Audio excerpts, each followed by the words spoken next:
Auto Square. Let's say you're driving through Culver City, southbound 405, exiting at Washington Boulevard. There is a crash partially blocking that ramp. Also a crash in Riverside, southbound 215 before Central Avenue. That's against the center divider. There's heavy traffic from MLK Jr. Boulevard. And for downtown, it's just a broken down car that you're going to have to deal with if you're heading southbound 110. This is on the connector to the northbound 101. Stalled car blocking one of those lanes of that ramp. Traffic sponsored by Cerritos Auto Square. It's Greg Gorey. That's your Alt 98.7 traffic. All right, thank you very much, Greg Gorey. You got it, Woody. All right, so here's what's happening today. We got those ticket takeovers continuing for the 4 packs of tickets to Universal Studios Hollywood Halloween Horror Nights. It's every hour all the way through 7 p.m., starting at 7 a.m. this morning. So your chance to win that. The fear cannot be contained, you guys. It can't. Universal Studios Hollywood Halloween Horror Nights. Select nights now through November 3rd. This is where horror lives. Win your tickets all day long today here on Alt 98.7. The Woody Show, local news. And let's get a headline closer to home here in the state of California. Well, an attempted robbery led to a man getting shot in the leg outside of Bloomingdale's at South Coast Plaza in Costa Mesa. Man was about to get into his Lamborghini when another man with a gun approached him, and witnesses say there was some sort of scuffle, and that was followed by gunfire, and the alleged shooter has not been seen since. Now, Greg, is Bloomingdale still considered fancy? Bloomies. Good question. I'm going to defer to Menace on that. It depends. It fancy? It's expensive. It's expensive. Yeah, it's very expensive, and it depends on location because some locations will have higher end goods than others. Some locations will have like a Gucci store inside of it, like those But shopping Bloomingdale's shops is or never whatever. cheap. No, it's never cheap. Okay, no, so it's not but, cheap. Like if you go to Bloomingdale's in Sherman Oaks, it's not as nice as the one in Right, Century but it's still City. nice. Yeah. It's still high end. I mean, yeah? I'm trying to say there's levels to the Bloomies. Got you it. know? Right, I but got they it. might not offer the same stuff, but they'll Right. all be But even, expensive. but even their base level is still pretty fancy. Right. Yeah. Expensive. Where do we put Nordstrom on that list? In between. Okay. In between. Like we go Bloomingdale's, Nordstrom, Macy's.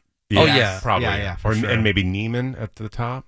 Neiman would probably be up there with Bloomies. Needless markups. Yep, exactly. You've never heard that? No. I've walked in there a billion times and never bought anything. No. Back in August, just 5 miles away at Fashion Island in Ruleport Beach, there was that attempted robbery of a couple men who were driving a Ferrari and a Rolls Royce. And then in July, also at Fashion Island, a tourist from New Zealand was killed when she was run over by a robber's getaway car. This kind of thing is not supposed to happen in these nice places. Thank you.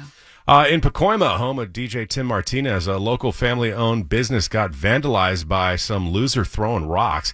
He was throwing big rocks at La Chuleta Fresca. That's a butcher shop on Glen Oaks Boulevard. And he shattered a bunch of windows and tried to also hit the security camera with a rock. That's the camera that actually caught all his rock throwing on video. And police arrested the guy.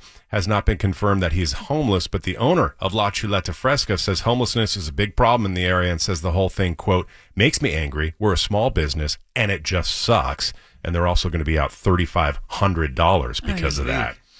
And lastly, we've all heard of the Crips and the Bloods, but have you ever heard of the Bay Boys?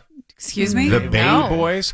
A city on the Palos Verdes Peninsula has taken back their beach from a violent surf gang. Apparently, for years... A surf gang? Is this like Point Break?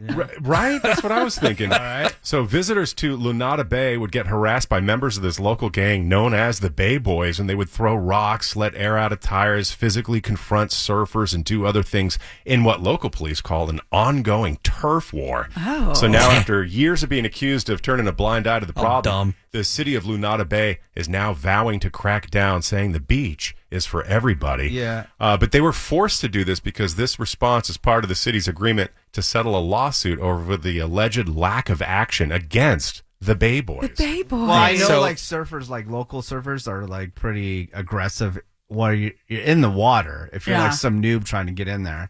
But like, yeah, But- do you own the waves? How stupid. I know, but I saw this Even headline. still, you're so dumb. What sounds more dumb? Surf gang or mini bike gang? Oh, those are... Like, Get the out of here. please. What's lamer? I'm going mini bike. surf gang, bruh? Yeah. Well, I wouldn't mess with the surf game because they're probably in shape. So I guess mini bike Yeah. gang. Oh, yeah, they have those swimmers' bodies. I'm going to paddle up to that other guy and tell him to get out of here. Splash him. turf. Beat it. I'm a This Bay is boy. my Swim swell. away. You take your thin phone and get out of here, bruh. I'm gonna take on the mini bike gang. Stupid. That's what's happening, Wood. Oh, man, I hope they get eaten by sharks. I'm a Riptide Ripper. Yeah, check me out, bruh. Yeah, well, I'm a Bay boy. What is the forecast today, Sammy? Sunny today. High of 87 in the valley, 79 for downtown, 76 for Orange County, and 70s along the coast.